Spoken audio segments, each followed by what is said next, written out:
Class 11th सदिश। भौतिक राशियां होती हैं जो उन्हें दो भागों में बांटा गया है। पहली होती है अदिश राशियां, दूसरी होती हैं सदिश राशियां। अब अदिश राशियों के बारे में बात करते हैं।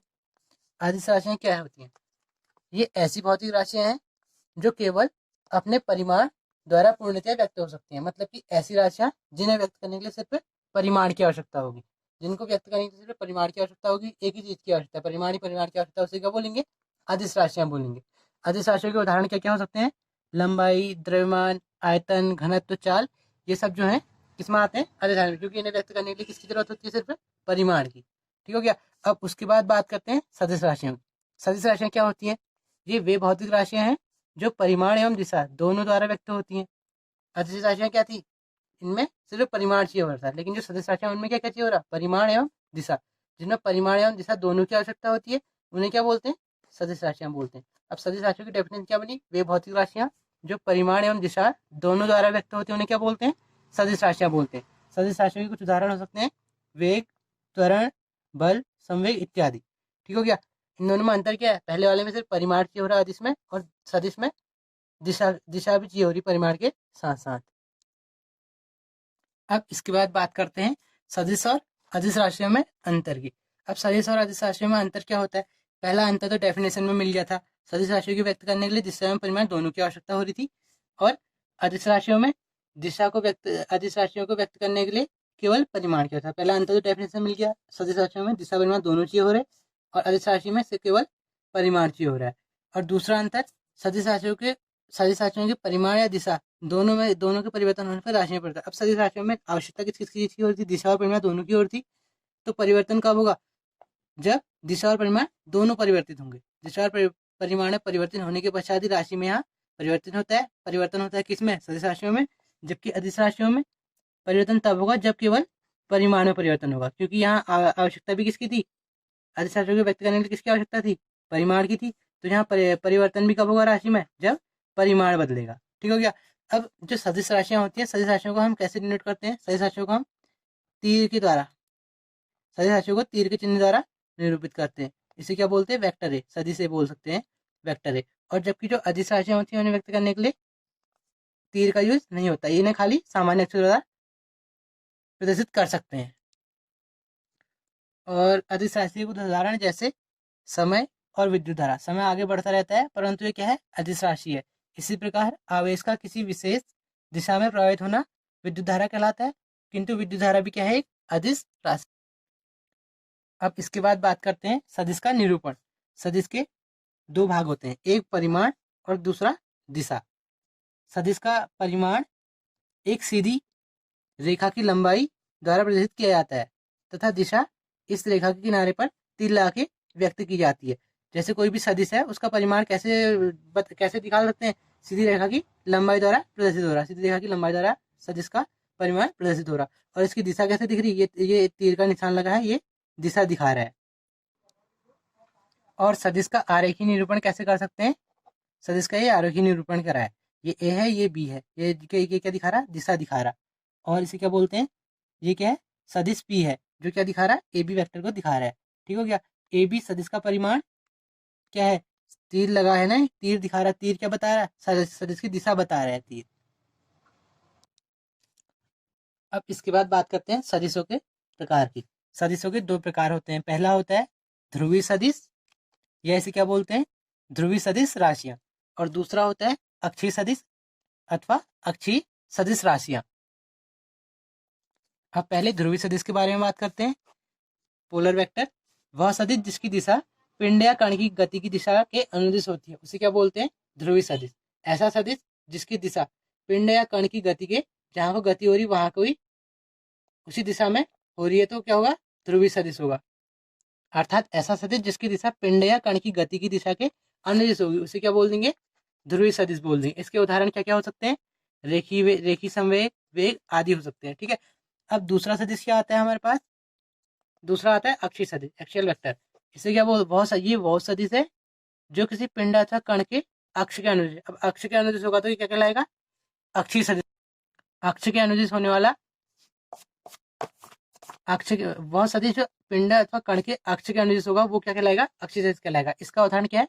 कोणीय वेग है, कोणीय त्वरण है और बल आघूर्ण आदि है। इसमें कुछ महत्वपूर्ण परिभाषाएं सदिशों से रिलेटेड। तो इसमें पहला आता है समतुल्य सदिश। समतुल्य सदिश के बारे में बात करते हैं। समतुल्य सदिश क्या होता है? दो सदिश समतुल्य सदिश कहलाते हैं यदि उनकी दिशा और परिमाण समान है। दिशा और परिमाण दोनों के समान है तो ये क्या कहलाएंगे? समतुल्य सदिश कहलाएंगे। समतुल्य सदिश का मतलब समतुल्य, ये यहाँ को ये इसका परिमाण और इसका परिमाण समान है और दिशा भी इनकी। तो इसका मतलब क्या हो गया? वेक्टर ए बराबर वेक्टर बी, सदिश ए जो है सदिश बी के बराबर होगा।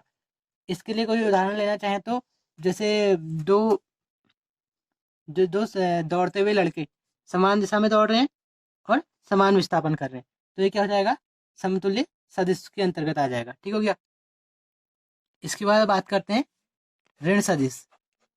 ऋण सदिश क्या होता है? यदि दो सदिशों का परिमाण समान हो परंतु दिशा विपरीत हो। परिमाण तो समान है परंतु दिशा क्या है? विपरीत है। परिमाण ए और बी का समान है परंतु दिशा इन दोनों की विपरीत है। ऐसे सदिश जिनका परिमाण समान हो परंतु दिशा एक दूसरे के विपरीत हो वे परस्पर ऋण सदिश कहलाते हैं। जैसे कि ये दिखाया है, इसमें क्या है? इसकी दिशा कहाँ को है? यहाँ को है। ए वेक्टर की दिशा कहाँ को है? ए सदिश की दिशा यहाँ को है, बी सदिश की दिशा यहाँ को है। लेकिन ये दोनों क्या है? विपरीत दिशा में है। दिशा परिमाण तो समान है दोनों का तो ये क्या हो जाएगा? वेक्टर ए जो होगा किसके इक्वल होगा? माइनस बी के इक्वल है क्योंकि विपरीत दिशा है। दिशा विपरीत है, परिमाण समान है परंतु दिशा विपरीत है तो क्या कहलाएगा? ये ऋण सदिश कहलाएगा। और जो ऋण सदिश है इसका उदाहरण क्या हो सकता है? जैसे दो लड़के दौड़ रहे हैं, एक लड़का यहाँ से यहाँ को दौड़ रहा है, एक लड़का यहाँ से यहाँ को दौड़ रहा है, लेकिन दोनों दूरियां अगर समान तय कर रहे हैं तो ये किस में आ जाएगा? ऋण सदिश में आ जाएगा। इसके बाद अगला सदिश आता है समरेखी सदिश।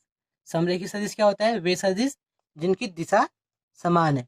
ऐसे सदिश जिनकी दिशा समान है समरेखी सदिश कहलाते हैं परंतु उनका परिमाण समान हो ना हो इससे फर्क नहीं पड़ता। मतलब कि उसकी दिशा समान, जहाँ दिशा समान होगी वो क्या कहलाएंगे? समरेखी सदिश कहलाएंगे। समरेखी सदिश में दिशा समान होती है और उनका परिमाण समान हो या ना हो ये डिपेंड नहीं करता है। ठीक हो गया। तो इसमें क्या है? ये सदिश है वेक्टर ए, ये वेक्टर बी, इनकी दिशा एक ही है। दिशा ये तीर शो करता है तो ये दिशा तो एक ही है परंतु क्या है? परिमाण अलग अलग है। परिमाण अलग अलग हो और दिशा एक ही हो तो क्या कहलाएगा? समरेखी सदिश। अब इसमें परिमाण समान भी होता तो भी चलता। इसका उदाहरण क्या हो सकता है? जैसे दो लड़के दौड़ रहे हैं एक ही दिशा में परंतु एक लड़का तेज दौड़ गया तो आगे पहुंच गया, दूसरा लड़का धीरे दौड़ा तो वो थोड़ा पीछे रह गया परंतु दिशा तो दोनों की एक ही है। विस्थापन कम हुआ है, परिमाण कम है तो इससे फर्क नहीं पड़ता। मतलब कि दिशा अगर सेम होगी तो किस में आएगा? समरेखी सदिश में। इसके बाद अगला सदिश आता है सह प्रारंभिक सदिश। अब सह प्रारंभिक सदिश क्या होता है? ऐसा सदिश जिनका मूल अथवा प्रारंभिक बिंदु समान हो सह प्रारंभिक सदिश कहलाते हैं। यह है प्रारंभिक बिंदु समान है तो क्या कहलाएंगे? सह प्रारंभिक सदिश कहलाएंगे। वे सदिश जिनका प्रारंभिक बिंदु समान हो। ए वेक्टर ए का सदिश ए का प्रारंभिक बिंदु भी यही है, बी का भी ओ है, सी का भी हो, डी का भी हो। मतलब कि ऐसा सदिश जिनका प्रारंभिक बिंदु या मूल बिंदु जो भी है वो क्या होगा? समान है तो उसे क्या कहेंगे? हम सह प्रारंभिक सदिश बोलेंगे। जैसे दो गेंदें हैं, दो गेंदों का एक साथ टकराने के बाद विस्थापन, जैसे दो बॉल है एक साथ टकराई उसके बाद इनका जो विस्थापन होगा वो किस में आएगा? वो सह प्रारंभिक सदिश में आया। अब इसके बाद अगला सदिश आता है इकाई सदिश। इकाई सदिश क्या होता है? दिए हुए सदिश का इकाई सदिश उस सदिश की दिशा में इकाई परिमाण सदिश होता है। अब इकाई सदिश जहाँ पर को एक चीज याद रखनी पड़ेगी, इकाई सदिश का परिमाण हमेशा एक होता है। जहाँ पर को भी इकाई सदिश होगा उसका परिमाण कितना होगा? एक होगा। और इकाई जो सदिश होता है वो सदैव दिए गए सदिश की दिशा को बताता है। अब यहाँ पर को सदिश क्या होता है? परिमाण गुणा दिशा। अब सदिश को किसे दिखाते हैं? कहा था अभी वेक्टर ए, ऊपर से तीर होता है, परिमाण ये हो गया और दिशा ये हो गया। अब यहाँ पर को जो इसे क्या बोलते हैं? इसे कैप बोलते हैं। इसे ए कैप बोलेंगे। ए कैप सदिश ए की दिशा में इकाई सदिश है तो इसे क्या बोल दिया? ए कैप इक्वल टू क्या हो जाएगा? ए अपॉन ए अपॉन परिमाण हो गया ना, तो इसे क्या बोलते हैं, सदिश बट्टे सदिश का परिमाण। और जो इकाई सदिश होता है इसकी कोई विमा नहीं होती है, इकाई सदिश की कोई इकाई भी नहीं होती है। इसी प्रकार कुछ अन्य सदिश भी होते हैं, जैसे समकोणीय सदिश, नियत सदिश, मुक्त सदिश और समतली सदिश।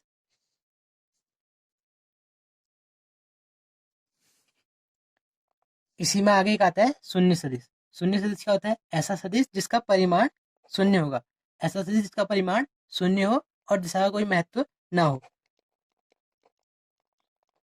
ऐसा सदिश जिसका परिमाण शून्य हो और दिशा का कोई महत्व ना हो, वो क्या कहलाता है, शून्य सदिश कहलाता है।